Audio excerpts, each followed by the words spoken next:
నమస్తే welcome to our voice నేను journalist నవత భారతదేశంలో మావోయిస్టుల తరహా సాయుధ పోరాటం సాధ్యమేనా ఆర్ఎస్ఎస్ ద్వితీయ సర్సంచాలక్ మాధవ్ సదాశివ్ గోల్వార్కర్ సాయుధ పోరాటంపై ఏమన్నారు మావోయిస్టులు ప్రస్తుతం అంత్యదశకు చేరుకోవడానికి దారితీసిన పరిస్థితులు ఏంటి అమిత్ షా డెడ్లైన్ వెనుక ఉన్న వ్యూహం ఏంటి సాయుధ పోరాటంపై గురూజీ మావో జెడాంగ్ చెప్పినవన్నీ నిజమవుతున్నాయా ఇప్పుడు తెలుసుకుందాం దీనికి సంబంధించిన పూర్తి అప్డేట్స్ క్లియర్గా ఉంటాయండి ఎక్కడ స్కిప్ చేయకుండా చూడండి స్వతంత్ర పోరాటంలో పాల్గొన్న ఆర్ఎస్ఎస్ బ్రిటిష్ ప్రభుత్వానికి వ్యతిరేకంగా సాయుధ పోరాటాన్ని మొదలు పెట్టొచ్చు కదా అని నాటి సర్సంఘ్ చాలక్ మాధవ్ సదాశివ్ గోల్వార్కర్ను ఓ వ్యక్తి అడిగారు అందుకు బదులిచ్చిన గోల్వార్కర్ గారు సరిహద్దుల్లో మొదలయ్యే యుద్ధం మొత్తం దేశాన్నే ఆక్రమిస్తుంది మధ్యలో మొదలయ్యే యుద్ధం ఆక్రమణకు గురై అంతమవుతుంది అని బదులిచ్చారు సాయుధ పోరాటాలపై గురూజీకి ఉన్న ముందు చూపు అర్థం చేసుకోవడానికి ఈ ఒక్క విషయం చాలు ప్రస్తుతం మావోయిస్టులు అంత్యదశకు చేరుకోవడానికి ప్రధాన కారణం కూడా ఈ వ్యాఖ్యల్లోనే గోచరిస్తుంది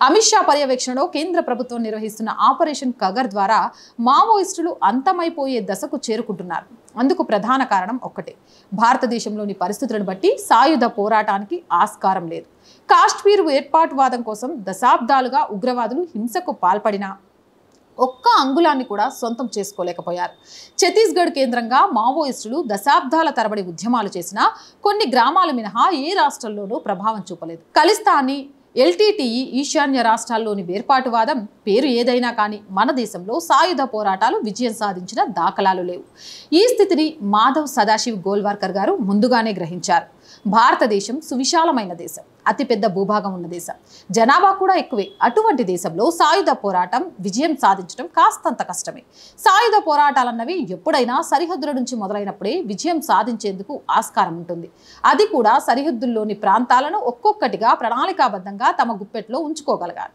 అందుకు ప్రజల మద్దతు సైతం అవసరమే సిరియాలో ఐసిస్ ఆఫ్ఘనిస్తాన్లో తాలిబాన్ల విజయానికి ప్రజా మద్దతే కీలకం సమాజం నుంచి మద్దతు లభించని ఎట్టి సాయుధ పోరాటమైనా నిర్వీర్యమైపోతుంది భారతదేశంలో ఆజాద్ హింద్ ఫౌజ్ ఈ విషయంలో కొద్ది వరకు విజయం సాధించింది మొదటగా సరిహద్దు ప్రాంతమైన అండమాన్ దీవుల్లో జయకేతనం ఎగురవేసింది జపాన్ సహాయంతో నేతాజీ సుభాష్ చంద్రబోస్ బ్రిటిష్ వారిని తరిమేసి ఆ దీవులను ఆక్రమించుకున్నారు దేశ తొలి ప్రధానిగా ప్రమాణ స్వీకారం చేశారు ఆ తర్వాత ఆజాద్ హింద్ ఫౌజ్ విస్తరించేలోపు మన దేశానికి స్వతంత్రం వచ్చింది ఆజాద్ హింద్ ఫౌజ్ తర్వాత ఏ ఒక్క సాయుధ పోరాటము మన దేశంలో విజయం సాధించలేదు ప్రస్తుతం మావోయిస్టులు అంత్యదశకు చేరుకోవడానికి కూడా అదే కారణం మన దేశంలో నక్సలైట్ ఉద్యమాలు సరిగ్గా దేశ మధ్య భాగంలో మొదలయ్యాయి మావోయిస్టులకు ప్రధానంగా పట్టున్న అబూజ్మడ్ అడవులు దేశానికి మధ్య భాగంలో ఉన్నాయి మధ్య భాగంలో మొదలయ్యే ఏ సాయుధ పోరాటము గెలుపొందిన చరిత్ర లేదు అందుకు భౌగోళిక పరిస్థితులు అనుకూలించకపోవడమే కారణం ఓ వైపు నుంచి వచ్చే శత్రువును ఢీకొన్నంత సులువుగా నలుదిక్కుల నుంచి వచ్చే శత్రువును ఢీకొనలేరు ఇక్కడే మావోలు తప్పిదం చేశారు విప్లవ యుద్ధం అనేది ప్రజల యుద్ధం ప్రజలను సమీకరించడం ద్వారా వారిపై ఆధారపడటం ద్వారా మాత్రమే దీనిని సాధించవచ్చు పోరాటానికి చెందిన అత్యున్నత రూపం యుద్ధం అన్నది మావో సూత్రీకరణ ఈ సూత్రాన్ని పాటించడంలో కమ్యూనిస్టులు విఫలమయ్యారు ముఖ్యంగా అడవుల్లో సాయుధ పోరాటాలు చేసేవారు మెల్లిమెల్లిగా ప్రజలకు దూరం అవుతూ వచ్చారు మావోల పోరాటాల వల్ల గిరిజనులు బాగుపడ్డారన్నది అబద్ధం గిరిజనులను కాపాడటం వల్లే మావోలు ఇన్నాళ్ళు మనుగడ సాధించగలిగారన్నదే నిజం ఈ రెండింటిని క్షుణ్ణంగా పరిశీలిస్తే చాలా తేడాలే కనిపిస్తాయి భారత్లో చేపట్టాల్సిన విప్లవ కార్యక్రమాలు ఏంటో తోచక నలుగురు సభ్యులతో కూడిన ఒక బృందం 1951 ఫిబ్రవరిలో స్టాలిన్ దగ్గరికి వెళ్ళింది ముందు మీ దేశాన్ని మీ సమాజాన్ని క్షుణ్ణంగా అధ్యయనం చేసి దానికి అనువైన ఒక విప్లవ కార్యక్రమాన్ని రూపొందించుకోండి అని స్టాలిన్ సూచించారు భారత కుల మత తెగ రంగాల్లో తీవ్రంగా కొనసాగుతున్న సంఘర్షణ కూడా వర్గ పోరాటమేనని దీనికి సాయుధ బలగాలు అవసరం లేదన్నది కమ్యూనిస్టులకు అర్థం కాలేదు ఫలితంగా ఎస్టీ ఎస్సీ బీసీ మైనారిటీలు మహిళలు తదితర ఉనికివాద సమూహాలు చాలా వరకు కమ్యూనిస్టు పార్టీలకు దూరమయ్యాయి చైనాలో 1940 ప్రాంతంలో మావో చెప్పిన నూతన ప్రజాస్వామిక విప్లవమే ఇప్పటికీ మన దేశంలో అనేక కమ్యూనిస్టు పార్టీల కార్యక్రమంగా ఉందంటే దిగ్భ్రాంతి కలుగుతుంది దీంతో పాటు మన దేశంలో కమ్యూనిస్టుల ప్రధాన ఎజెండా నాస్తికవాదమే దేశ ప్రజలను మతం పెనవేసుకొని ఉన్న సమాజంలో నాస్తికవాదాన్ని అనుసరించడం ద్వారా ప్రజలకు మరింత దూరమయ్యారు ఫలితంగా మావోయిస్టు ఉద్యమాలు ప్రజల మద్దతును పూర్తిగా కోల్పోయాయి అక్కడక్కడ కొన్ని గిరిజన ప్రాంతాలు ఈ ఉద్యమానికి మద్దతిచ్చినా దానిని వారి బలప్రయోగానికి లొంగుబాటుగా భావించాలే తప్ప సంపూర్ణ మద్దతు అని చెప్పలేని పరిస్థితి మరోవైపు కాలానికి తగ్గట్టు మావోయిస్టులు తమ ఆలోచన సరళిని మార్చుకోలేకపోయారు. ప్రపంచమంతా టెక్నాలజీ రంగంలో దూసుకుపోతున్న సమయంలో అడవుల్లో ఉండే నక్సలైట్లు తామే ప్రపంచాన్ని మార్చగలమన్న మూస ధోరణిలో ఉంటున్నారు. కనీసం ఒక్క ఫోన్ కాల్ మాట్లాడుకోవాలన్నా భయపడే మావోయిస్టులు టెక్నాలజీ ప్రపంచాన్ని ఎలా శాసిస్తారు? నేటి జెన్జీ యువత యూట్యూబ్, ఇన్స్టాగ్రామ్లలో కాలం గడుపుతుంటే మావోయిస్టులు మాత్రం ఎర్రటి సిరాతో రాసిన లేఖలను ప్రపంచం అనుసరించాలనే మూస ధోరణిలో ఉన్నారు. ఒక్క మాటలో చెప్పాలంటే ప్రపంచమంతా 2025వ సంవత్సరం వైపు ఆలోచన చేస్తుంటే మావోయిస్టులు మాత్రం 1990 దగ్గరే ఆగిపోయారు. ఇక రాజ్యం దగ్గర ఉన్న సాయుధ సంపత్తిని సొంతం చేసుకునేందుకు మావోయిస్టులు సరిగ్గా అంచనా వేయలేకపోయారు. యుద్ధ భూమి నుండి టెక్నాలజీ సంతరించుకుంటోంది. అత్యాధునిక డ్రోన్లు, రేడార్లు, తుపాకులు యుద్ధ రంగాన్ని శాసిస్తున్నాయి.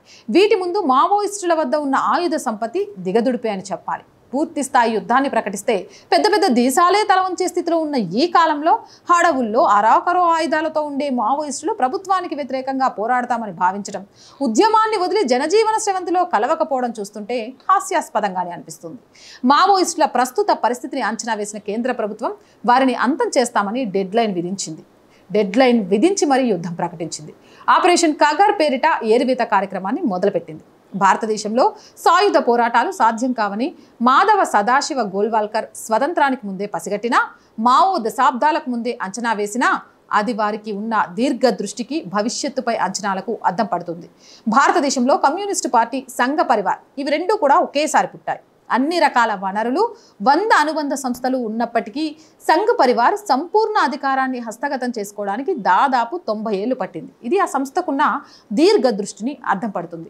అట్టి దీర్ఘ దృష్టి లేని మావోయిస్టు సాయుధ పోరాటాలు ఇప్పుడు అంత్యదశకు చేరుకున్నాయి. ఏదేమైనా కానీ ప్రజలకు దేశం మీద ప్రేమను పెంచుతూ ఒకరికొకరు ఎలా ఉండాలి, మానవతా విలువలను నేర్పుతూ అడుగులు ఒక్కొక్కటిగా ముందుకేస్తే ఖచ్చితంగా ఒక మంచి సంస్థగా నిలబట్టమే కాదు, ప్రపంచంలో ఆ సంస్థకు సంబంధించి ఆదరాభిమానాలు పొందగలుగుతాయని చెప్పడానికి ఆర్ఎస్ఎస్ ఒక ఉదాహరణ అయితే, ఈ కమ్యూనిస్టు భావజాలంతో వచ్చి విద్యార్థుల జీవితాలని ఉద్యమాలనే పేరుతో నాశనం చేసి ఈరోజు తన ఉనికినే కోల్పోయి అంతమయ్యే స్థితికి వచ్చాయి. కాబట్టి ఒకసారి ఆలోచించుకోవాలి, మనం ఎవరికి మద్దతుగా ఉన్నాము, ఎవరితో కలిసి అడుగులు వేస్తున్నాము, ఆ అడుగులు రేపు మన భవిష్యత్తును ఎలా నిర్ధారించబోతున్నాయి అనేది. అవునంటారా కాదంటారా?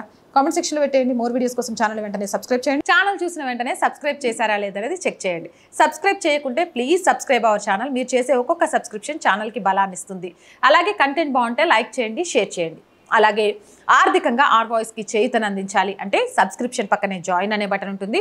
1 to 5 లెవెల్స్ ఉంటాయి. ఏదో ఒక లెవెల్లో సపోర్ట్ చేయండి. అలాగే స్క్రీన్ మీద గూగుల్ పే, ఫోన్పేతో పాటు అకౌంట్ డీటెయిల్స్ కూడా ఉంటాయి. మీకు తోచిన సహాయం చేయడం ద్వారా ఈ ఛానల్ని నిలబెట్టడం కోసం పోరాడుతున్న ఒక అమ్మాయి కళకు సహకారాన్ని అందించిన వాళ్ళు అవుతారు. వ్యాపార ప్రకటనల కోసం 8328500576 నెంబర్ని సంప్రదించండి. ప్రజా సమస్య ఏదైనా మీ గొంతుకను మా గొంతుకగా వినిపిస్తాం. 8328500576 నెంబర్కి వాట్సాప్ ద్వారా తెలియజేయండి. జై హింద్, జై భారత్.